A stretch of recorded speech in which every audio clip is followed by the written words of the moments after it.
If you are a landlord or a tenant in New Mexico, this is the one document people reach for at the worst possible moment and usually cannot find. Today, it is the New Mexico month-to-month rental agreement. A month-to-month rental agreement sets out the rent, the deposit, who pays which utilities, and how much notice either side gives before ending the tenancy on a rolling term instead of a fixed year. It is the most flexible arrangement in residential renting, and the one people most often leave undocumented because it feels informal. Without it, you are relying on default rules and memory for the notice period, the deposit, and every house rule you thought you had agreed. And this matters more than people expect.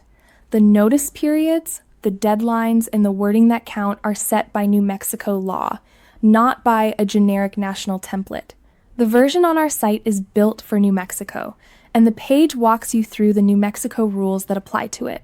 Type your details straight into the form and it builds the PDF for you, correctly formatted and ready to keep as your record copy. Free, no sign up.